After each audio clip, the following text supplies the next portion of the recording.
We're ready to go now, NASA, because he's beautified himself. No, there. I have beautified. I was in order to deceive our viewers. I wanted to take off my top so it doesn't look like we're doing multiple episodes in a row. You're not supposed to tell our secrets. I'm pulling back the curtain like the Wizard of Oz. Yeah. Fat Freddie Thompson is always in trouble, isn't he? Is he like the sort of... Well, is he like the... he's like one of those bold kids at the back of class. I was going to say bold kid, but I mean, he is serving a life sentence for murder, so it's a little bit more than bold. But he is. I'd say he was a very irritating child, and I'd say he was irritating in school, in the playground. He's just never... He's got arrested development. Well, certainly in the prison system, he has a reputation of being, I suppose... Pain in the arse. And yes, both to say staff. It as it is. Well, a bully to staff and inmates, I suppose, to be blunt. Like, there's some of these gangland criminals, and if you speak to guards who've dealt with them, they say, "Oh no, he's a gentleman." And you know, for example, I spoke to somebody before, said about Paddy Doyle, who's a good friend of Fat Freddie, that if they pulled him over, he was really nice and pleasant and polite, even though he was the most feared man in the underworld. But Fat Freddie Thompson would always have this reputation of being loud, obnoxious. Not under arrest. Not under arrest. Well, no, or when he was pulled. Yeah, he was actually similar, funny enough. Was he? Yeah, he could be quite pleasant, charming, wouldn't answer questions, but wouldn't be rude a lot of the time. Certainly in the prison, he's developed that reputation of being confrontational all the time. Absolute rascal in the prison. Rascal. I definitely don't know if that's the correct terminology. But it's sort of kicked back on him because he's come under threat now himself from a mob who he has fallen foul of, and he's had to be moved. Yeah, so you can see, I suppose, the impact of what has happened to the Kinahan cartel, I suppose. Like at one point in the prison, and certainly it still remains like that in the prison in terms of people who are associated with the Kinahan cartel are seen as the top dogs. But there was very much at one point, this unified organisation. For example, you have people like Trevor Byrne in Mountjoy, who was really calling the shots, or Peadar Keating in Portlaoise. But there's certainly some of those groupings have broken down, and we saw in Portlaoise prison people that will be serving lengthy sentences for Hutch Kinahan feud related crimes. Who committed crimes on behalf of the Kinahan cartel. They're now broken into these disparate groups within the prison, so they're not all the one. And Freddie Thompson, while obviously was a close pal of Daniel Kinahan, we've many of pictures of them together, he's really, I suppose, to a degree, a part of the Byrne organised crime group. But all of that association is no longer making him untouchable in the prison system, because he's come under threat. Conflicts occur all the time in jail, but he's the man that has to be moved into the highest level of protection. I'm not 100% sure Thompson was a friend of Daniel Kinahan's. I think Kinahan used him when it suited him. You know, you could see him be wheeled out after the Regency very much so. And he was almost sent out as the cartel joker as well, because he used to be going around the streets of Dublin and there might be media following him, and he'd sort of play up to that, and he would be somebody who would very publicly kind of, you know, walk at a time through the city at a time when he was under threat, when lots of people were under threat, and he would almost sort of be going along trying to draw out and suck the resources of the Gardaí. That's the kind of thing I think Thompson would have done. There was always that story, do you remember, that he was supposed to have been sent out to cut the grass at Daniel Kinahan's house because he was trying to humiliate him. But that's a highly disputed... it is a highly disputed story, but funny enough, I would believe it. Yeah. That grass cutting story comes up in quite a number of occasions. It comes up with Thompson, with Bomber Kavanagh as well.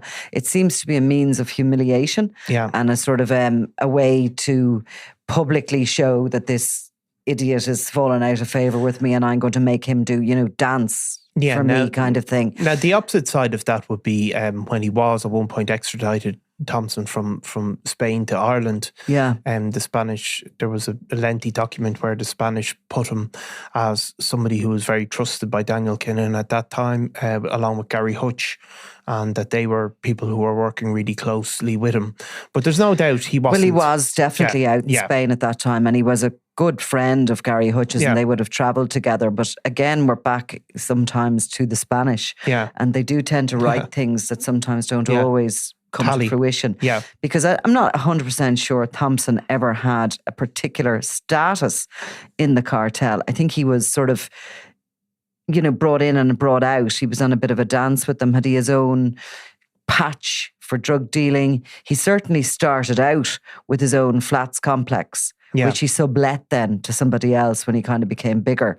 And he was a sort of a sole trader as well as being part of the mob. And his biggest ties to the mob was to the Byrnes and his other cousins within the sort of the Dublin brigade of it. He moved to Spain because of the threat to his life because of the Crumlin Drimnagh feud, and I think he needed to get out of town for a while.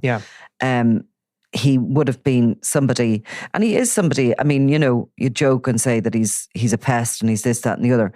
Hugely dangerous individual with a penchant for violence that is incredible. If you think back to his career, he very quickly stepped into the shoes of his former pal, Declan Gavin, to head up one side of that Crumlin Drimnagh feud, which was vicious. 18 people were killed. He personally hung around with his own hitman, Paddy Doyle, and went with him on jobs. He's one of those characters that always seems to be within the area if there's a shooting being carried out. Even what he was ultimately convicted of, the shooting of David Daithí Douglas. If you look at what he's doing on the day that Douglas is about to be killed, he's circling him like he's his prey. Physically, he's in the area. He wants to hear the gunshots. He wants to hear the ambulances coming. Quite high risk to be within the area. If you had any sense, you'd be sort of on a plane to England or something like that for a proper alibi. But nonetheless, that ultimately was what caught him, and he was seen on CCTV breaking up a SIM card or spitting it out or swallowing it, whatever he did. But he's a guy who always seeks out and finds trouble, and he rows with people, he bullies people.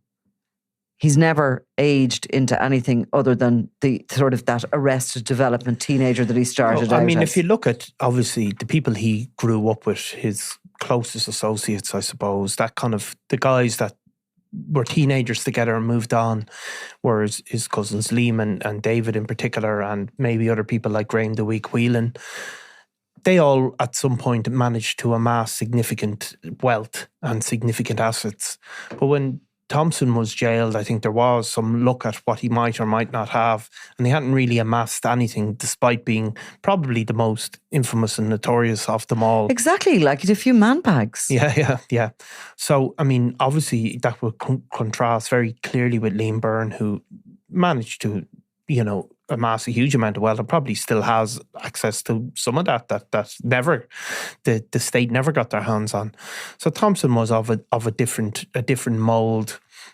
As the Kinahan cartel migrated to Spain, which he went with them, the wholesaling and importation and the logistics, all of that became much more important to that drugs gang, and he probably wasn't capable of playing a leading role in that, like he was playing a leading role in the violence that occurred in Crumlin and Drimnagh and the south inner city.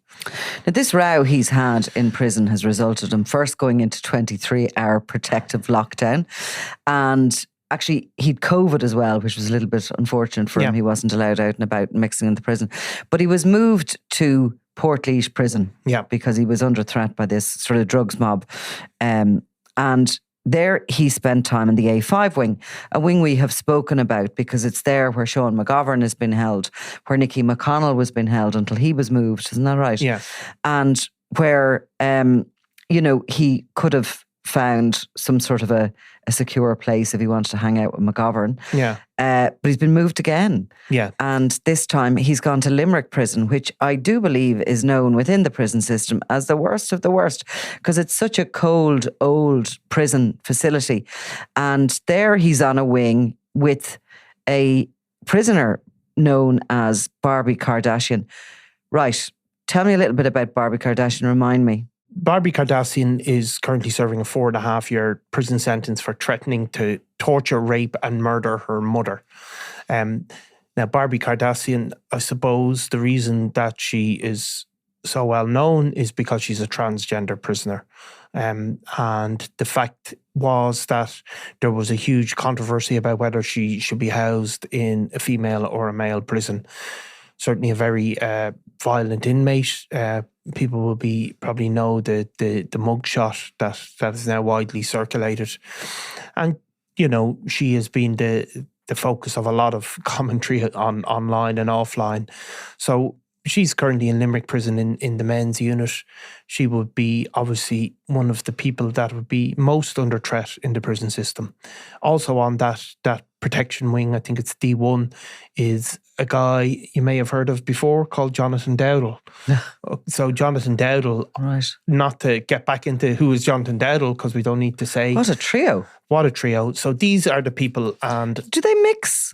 Well, I don't think together, or they just kept separate and no, I think eat separate and exercise separate. They are kept separate. Yeah, you couldn't imagine Jonathan Dowdall being safe enough to mix with any of the prisoners. No, and certainly not safe enough to mix with Thompson. No, and he's due for release soon. He's due for release in the next couple of months. But Dowdall, certainly the primary threat against him would be from the Hutch organised crime gang. And Thompson, in his own most recent court appearance, spoke about how he was a target for the Hutch organised crime gang. But of course, Dowdall is serving a prison sentence for his role in the murder of Fat Freddie Thompson's cousin, David Byrne. So no, they couldn't be mixing together. Now, Dowdall confusing. I don't know how the prison service do that job. I mean, it is absolutely. So there's always. It's like the United Nations or something. It is. But there's always a few that are at the very top of threats. Yeah. And it's often former guards, former prison officers, and people that have become state's witnesses or something along those lines. So Thompson being put in there, I suppose, shows the fact that, more than anything, it shows the fact that he doesn't have the sway in the system that he once would have done. Because there's other people that get moved around the prisons, but because of the connections, say, Dundon McCarthy gang, or all of these people that Thompson would have at one point been able to rely on to protect them if he was moved, and he had served when he was in prison previously, the McCarthy Dundons would look after him if he was there, if he was gone somewhere else, some other organisation that had connections with the Byrnes or the Kinahans would look after him. But that obviously clearly isn't happening for him. And now he is currently before the courts for a threat to a prison officer. And he sort of gave the judge a little bit of a background to his own special circumstances when he appeared in court. He wanted the trial actually to be moved to the special criminal court, saying he was afraid that he was going to be killed by members of the Hutch organised crime gang while being moved from the prison escort van into a courthouse in Tullamore. He said, if you hold it in this court, Judge, I could be shot dead getting out of the prison van. And he said, what you don't want to happen is what happened in the Regency Hotel that time when my cousin David Byrne was shot dead by armed criminals dressed as police. So he told the judge that David Byrne got shot 4 times, twice in the head, and that the state can't make that mistake again.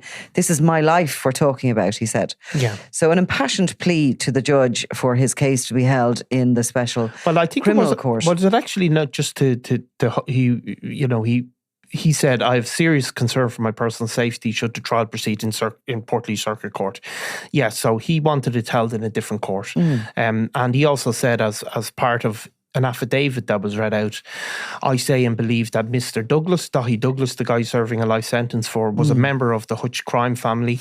And I say and believe that because of my conviction that my life is in danger and there's a direct threat on my life from the Hutch crime family. So laying out, I suppose, what he believed in. He said, the van parks beside the courthouse and I must walk from the public area outside into the court. My concern is that should someone wish me harm, they would have no difficulty attacking me as I leave the van and walk into court. Bizarrely, when Thompson entered the prison system, this time on this life sentence for the murder of David Daithí Douglas, he did so at a time that his old rival Brian Rattigan was in the prison system but was about to get out, because Rattigan was initially convicted of the murder of Declan Gavin, and later on appeal, that was reduced to manslaughter. It was thrown out. A retrial was ordered, and he pled guilty. To manslaughter. Yes, the second trial never got underway because he pleaded guilty, and as a result, he came to the end of his sentence in and around this time. I think it was 2018 when Thompson maybe went into the prison system after the murder of Daithí Douglas, but it was a weird situation because Rattigan obviously wanted out of prison. He had served about 17 years in total. And Thompson wanted into the general population, Portlaoise prison, where he was to be held. So they both sort of negotiated in the background, and Rattigan told the prison governors that Freddie was sort of dead to him. He was under no threat from him, and he could do what he wanted. And Thompson told them the same. So some negotiating had obviously been done somewhere along the line. Now, the fact that Rattigan's younger brother Joey, at age 18, had been killed as part of that feud, and Thompson was certainly the suspect for directing it. Yeah, he probably didn't pull the trigger, but was that Paddy Doyle, his pal, that was suspected in relation to that? But it was never solved. But there was a belief that he had been involved at some point. But it was certainly Thompson who was believed to have directed that. Yeah, it's sort of hard to believe how there is forgiveness, or was it a political move by Rattigan, who just, did he feel that if he kicked up or if he caused any trouble at that point, he wouldn't get out, and he was just so desperate to get out? You just don't know. Yeah. I mean, it's so mysterious. Odd. I'd love to get to the bottom of that one. But this does happen in this sort of criminal underworld, these kind of deals done, and my word is this and your word is that. Often that word is subsequently broken and discarded, but there is that culture in that where a deal can be done no matter what. And often people do come to the point, even when people have been killed, and we may even see this in the broader Hutch-Kinahan feud, where they decide that they can't continue on and it's too bad for business and they have to get on with things and strike some sort of tentative peace. Mm. Okay, so Thompson is due before Tullamore Circuit Court on October 7th, when a trial date is due to be set. Yeah. So we'll watch this space with interest. I'm Nicola Tallant, and you're watching Crime World, a podcast about criminals, drugs and the underworld in Ireland and across the globe. Make sure you subscribe to our channel and turn on notifications so you can be the first to watch all our latest episodes. You can also listen wherever you get your podcasts.